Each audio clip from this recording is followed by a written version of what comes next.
On episode 187 of He Said, She Said movie reviews, we take a look at the movie Love and Monsters.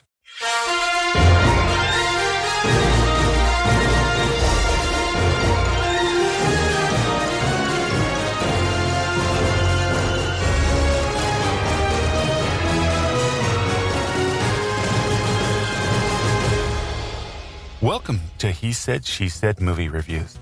This is the podcast where a happily married couple with similar but different movie taste take a quick, spoiler-free look at the movies, helping you make the right decision before your next movie. I'm your host, Tim. And I'm April.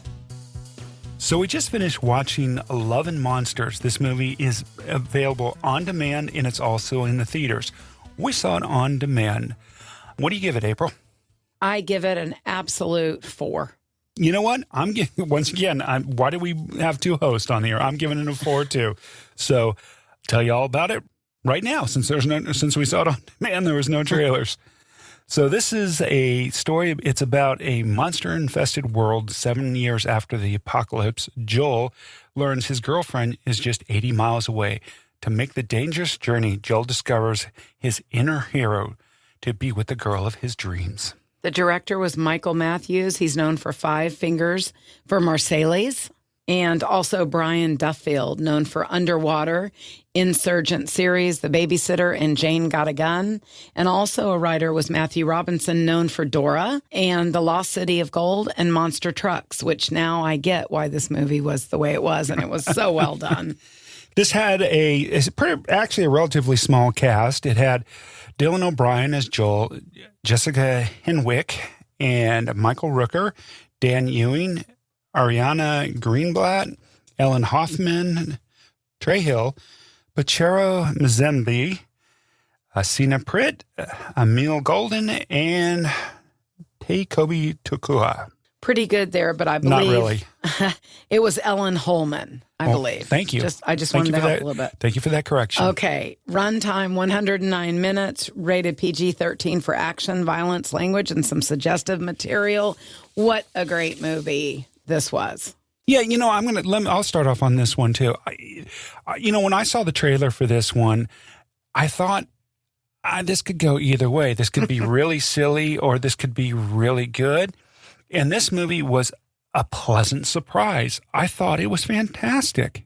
It really was. The mixture of just the creation and creativity of the monsters, the production designs everywhere. I mean, it was beautiful. It was. That part, I mean, it sounds strange to say a movie's beautiful when it's about the apocalypse and zombie, not right. Zombies, but giant mutated bugs. And but it was also, too, a theme about believing in yourself. And I always loved that. It just was really, really well done. Yeah, I went with the theme of facing your inner demons and sometimes the ones on the outside, too. Yes, and I think that was the acting was superb. Yeah, it was great. Dylan O'Brien, he's a really good actor. I really enjoyed him in the Maze Runner movies. Yep. You got Teen Wolf. And the gal who played Amy, Jessica Henwick. She's good. She's good. She was played one of the Sand daughters in Game of Thrones and stuff. And she was on the Rocks. Yeah, and then of course you had Michael Rooker. Everybody loves Michael Rooker if you're a Walking Dead fan. So I mean. The acting was just by all the cast was so incredibly well done. Oh, yeah. Plus the little girl, the girl who played Minnow, and Greenblatt. She was great. Greenblatt? Yeah, she apparently, Ariana Greenblatt, apparently she was in the Marvel Universe stuff. She played the young Gamora in scenes and stuff. So she did I loved her character. Yeah, I did too. And I want to see more of her as she grows up. I thought she did a great job. But I think everyone together made this movie. And again, you know how I am. I love it when it's a full cast that was not only well acted, but also hired correctly, right? Yeah. For the role. It was just, and the direction was so good.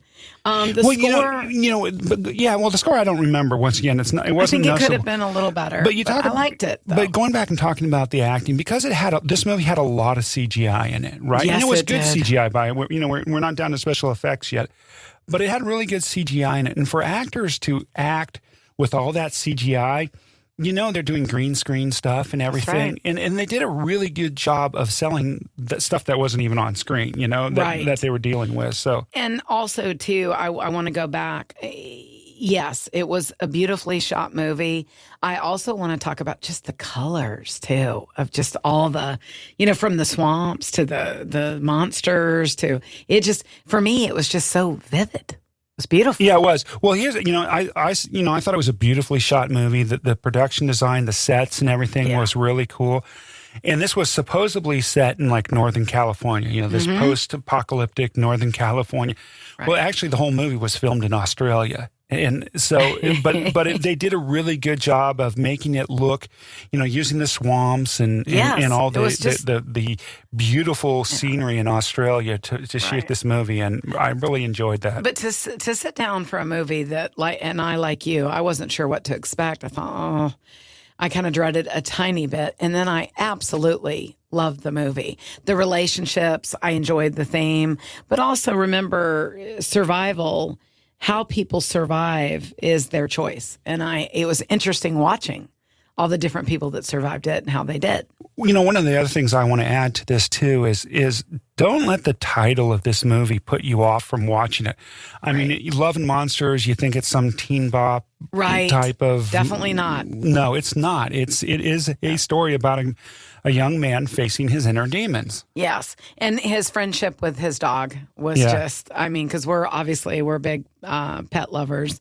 That was good. But I want to comment, everything moved along so well in the pace, but the dialogue was so fun. Yeah, it was. There was some comedy mixed into the dialogue and stuff. And the things with the little girl, Minnow, talking about how he wouldn't survive. Oh, and there was a running joke, every time, because everybody, this isn't a spoiler because they tell you this in the first 5 minutes of the movie. You have all these pockets of survivors. Matter of fact, you get this in the trailer if you watch the trailer. Right. You have all these pockets of survivors living underground, right? Right. And the main character, Joel, leaves his thing, and they have this running joke going throughout the whole movie whenever he runs into somebody. Why'd you get kicked out of your compound? Did you steal food? And it got pretty funny, every time. I enjoyed that, the way they weaved it in. It had some witty dialogue and some comedy into this. Yeah. But also, not to mention, there was some sadness. I mean, definitely. But also, that whole thing that friends can become your family. That also was a big thing. I just really enjoyed it. And I don't know if it's because it's not that I dreaded it. It just wasn't my choice of the evening. And I think I might have been one of those people that thought teeny bopper, you know what I mean? But I absolutely love this movie. Let me ask you one other question too about this movie. To me, they left it hanging for a sequel, didn't they? Absolutely. Okay. Yes. And I'd be curious because it was really fun and really well done. Yeah, and I'd certainly sit down and watch a sequel of this movie. Absolutely. Yeah. Well, go see this movie. Okay. Yeah, well, thanks a lot. We really appreciate you taking the time out of your day to listen to our podcast. And thanks again to all of our friends in India who are listening to us on Ghana. We really appreciate it. If you have something you want us to watch, drop me an email at tim@hesaidshessaidmovies.com and we'll try to watch it and give you a review. Absolutely. Thank y'all so much for all your support. We hope you're staying happy, healthy, and safe. Go out and vote if you're in the U.S.